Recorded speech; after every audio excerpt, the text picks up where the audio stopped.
Bom dia, meus atribulados! Como é que vocês estão? Eu estou ótima. Graças a Deus eu estou ótima e espero que vocês também estejam.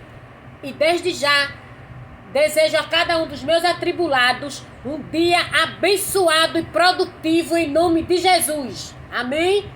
Vamos ao que interessa. Aqui, olha.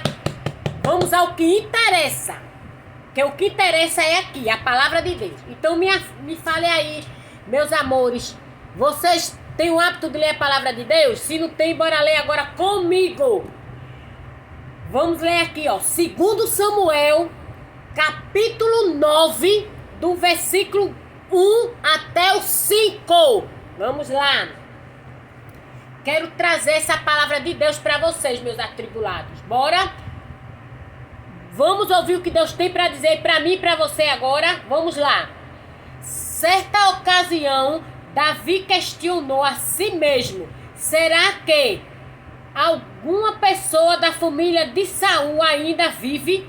Se houver, eu gostaria muito de encontrá-la e fazer algo de bom por essa pessoa, em memória da minha amizade por Jonatas.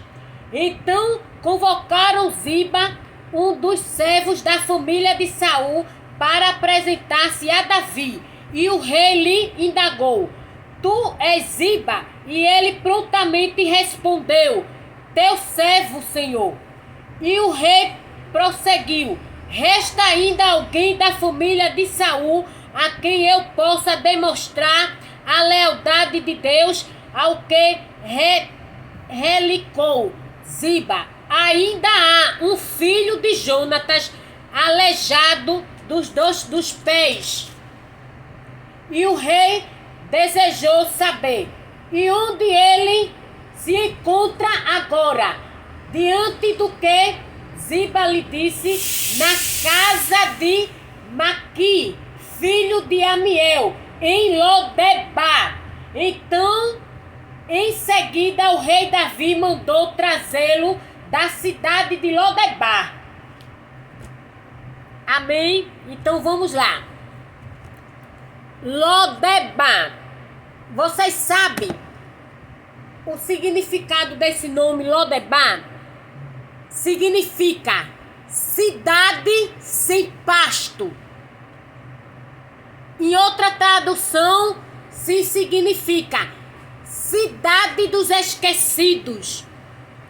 Por que isso? Porque naquela época, naquela região, era muito comum pessoas desenganadas pela medicina com determinadas doenças que lhe impediam de se socializar e de ser produtivo para a sociedade no comum geral.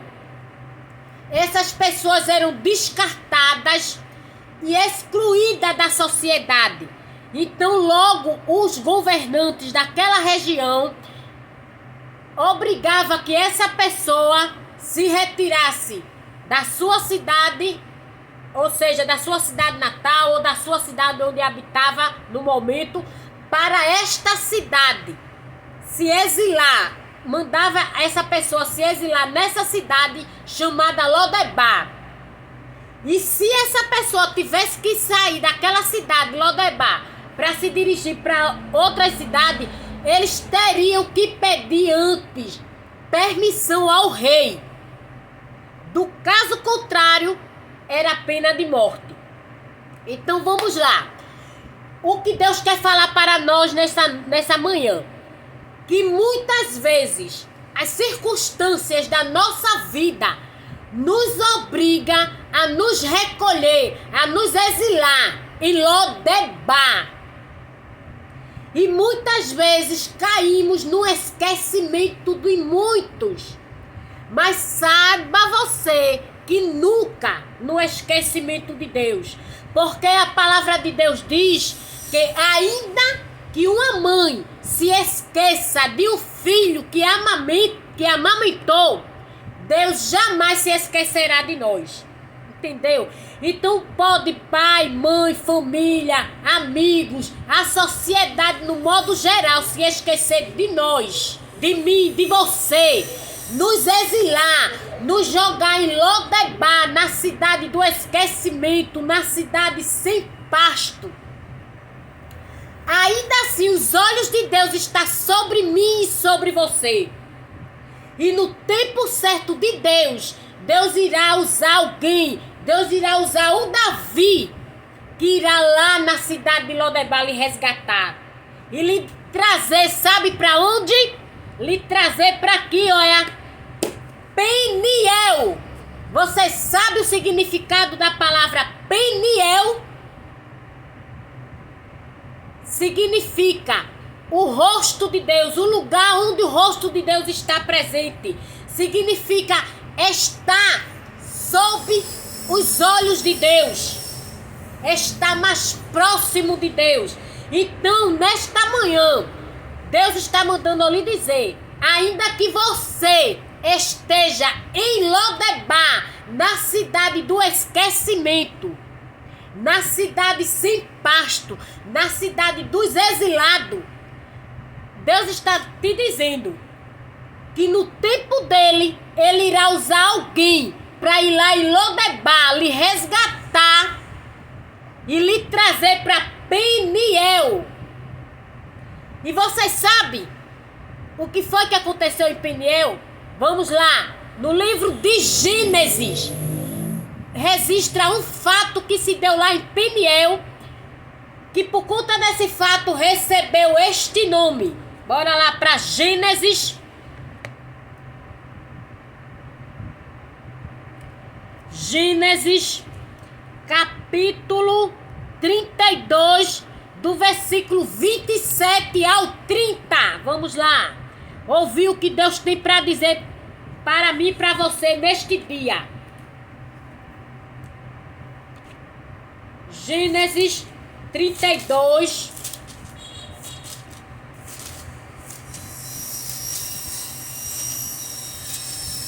Eita glória! Aqui, olha, capítulo 32, do versículo 27 ao 30. Vamos lá? 27. Ao que o homem lhe inquiriu: qual é o teu nome? Jacó respondeu a ele.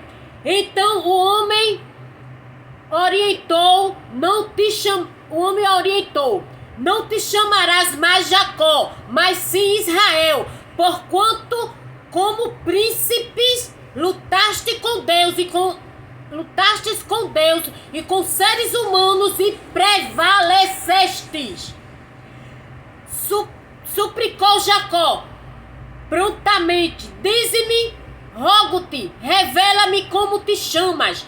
Replicou o homem: por que me perguntas pelo meu nome? E ali mesmo o abençoou. Então denominou Jacó aquele lugar Peniel, face de Deus, porquanto afirmou: vi a Deus face a face, e contudo minha vida foi poupada. Então vamos lá. Nós sabemos que nós somos réis mortais e com certeza não sobrevivemos se ficarmos face a face com Deus, porque Ele é santo e nós somos pecadores mortais. Mas Deus, naquele dia, resolveu abrir uma exceção para Jacó.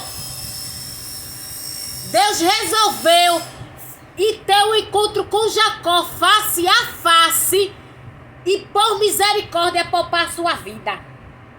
E Deus manda lhe dizer no dia de hoje: ainda que você esteja em Lodebar, não importa o motivo, as causas que lhe levou a Lodebar,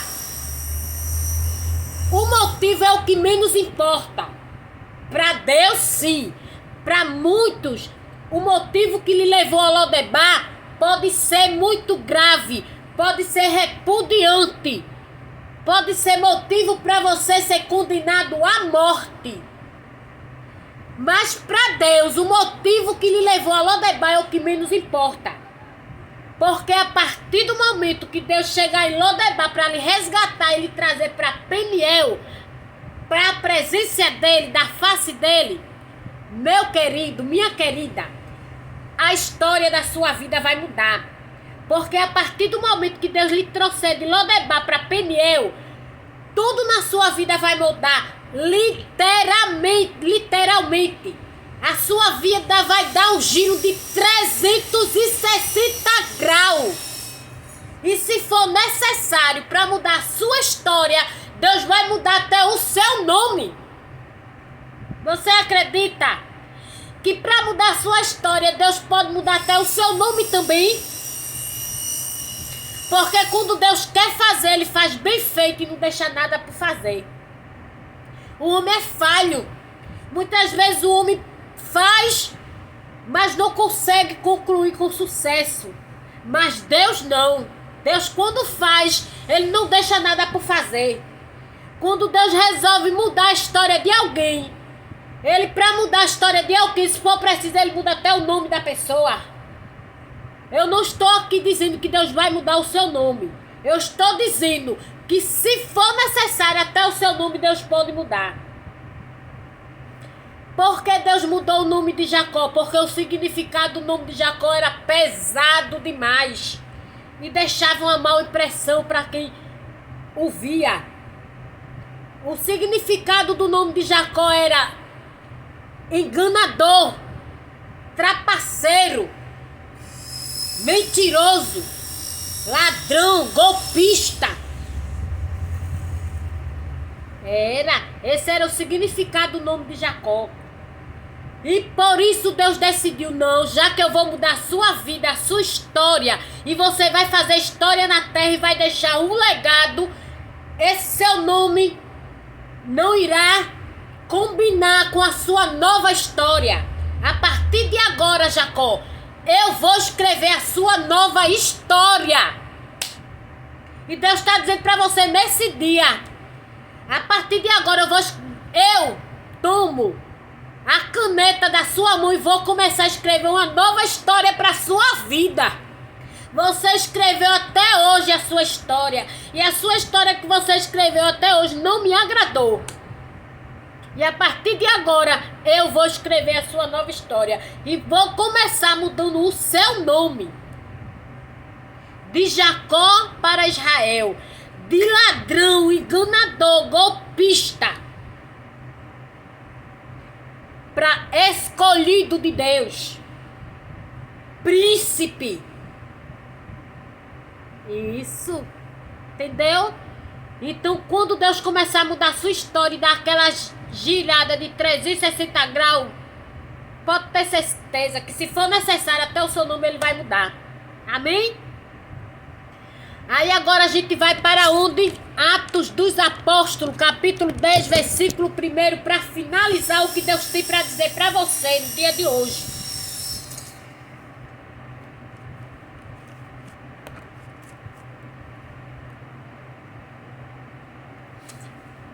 Capítulo 10, versículo 1 de Atos dos Apóstolos.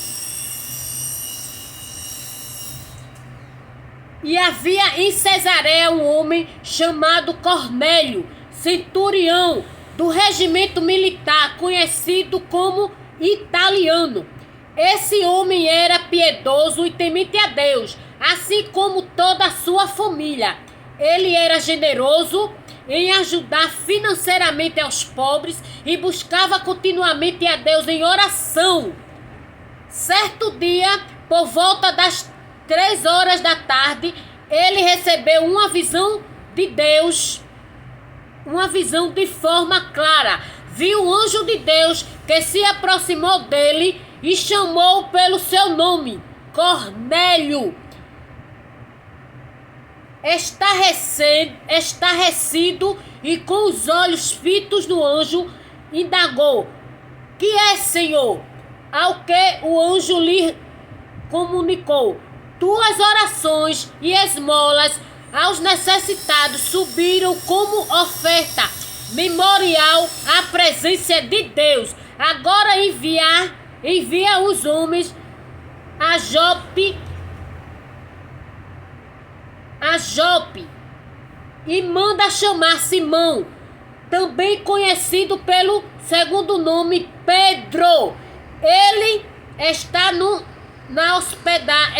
hospedado com Simão, o curtidor de couro, cuja casa fica à beira-mar.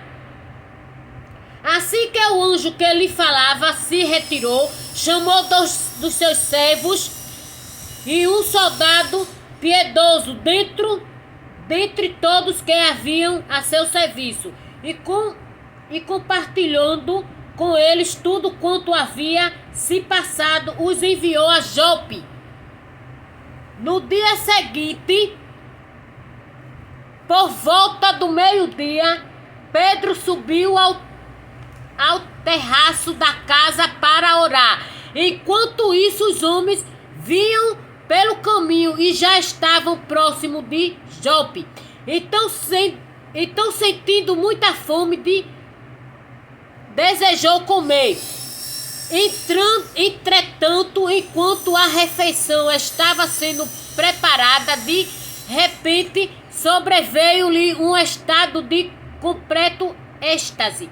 Então viu o céu aberto e algo parecido com um grande lençol que vinha descendo em direção à terra, amarrado pelas 4 pontas, contendo toda espécie de quadrúpedes, bem como de animais rastejantes sobre a terra e aves do céu. E em seguida uma voz lhe ordenou: levanta-te, Pedro, sacrifica e come. Porém Pedro explicou: de maneira alguma, Senhor, porquanto já mais comi alguma coisa profana ou impura. Contudo a voz insistiu pela segunda vez: não consideres impuro o que Deus purificou. Bora lá. Quando Deus deu a visão a Cornélio, Deus também deu a visão a Pedro. A visão que Deus deu a Cornélio era para Cornélio procurar Pedro, que Pedro iria evangelizar Cornélio, receber a confissão de Cornélio, orar pela vida de Cornélio, e a partir daquele momento Cornélio iria se tornar um homem que agradasse a Deus e iria passar a ter uma nova vida. E Pedro, quando recebeu a visão, ele se recusou a aceitar aquilo, porque ele considerava imundo. E Deus disse para Pedro: jamais chame de imundo aquilo que eu purifiquei. O que Deus quer dizer com isso para nós? Que ainda que alguém se recuse a lhe aceitar por achar que você é imundo, mas Deus tem os seus planos de Deus é perfeito. E Deus irá esclarecer tudo. E quando tudo for esclarecido, alguém que olhar para você hoje com um olhar de desprezo, com um olhar de indignação, de repúdia, e lhe considerar como imundo, Deus irá fazer essa pessoa entender que ele mudou a sua história de uma forma tão incrível que ninguém mais poderá lhe considerar imundo. Sabe por quê? Porque quando Deus vai lá em Lodebar, resgata alguém, muda a sua vida, a sua história, o seu nome e traz para Peniel, Deus jamais irá permitir que ninguém o considere como imundo, porque Deus o purificou. E eu quero dizer para você, meu amigo, minha amiga que hoje está me ouvindo, não vai ser fácil quando você sair de Lodebar e chegar a Peniel. Muitos irão olhar para você e dizer que você é imundo, que você é indigno de estar naquele lugar, que você não é merecedor, não é merecedora para estar naquele lugar. Mas você não vai precisar revidar, não vai precisar dar resposta a ninguém, porque Deus fará isso por você. E Deus irá fazer as pessoas entender que o seu passado ficou lá atrás, que você está vivendo o novo de Deus na sua vida. E alguém irá sim ter que lhe abraçar, ter que lhe respeitar e ter que lhe ver como uma pessoa, uma nova criatura. Entendeu, meu amor? Essa é a palavra de Deus para a sua vida. Então não se intimide quando alguém olhar para você e achar que você é indigno de estar no local que Deus lhe colocou. E você não vai precisar dar resposta a ninguém, porque Deus fará isso por você. Amém? Que a palavra de Deus seja aplicada no seu coração, no dia de hoje. E descanse a sua alma, porque no tempo de Deus, tudo se cumprirá. Em nome de Jesus.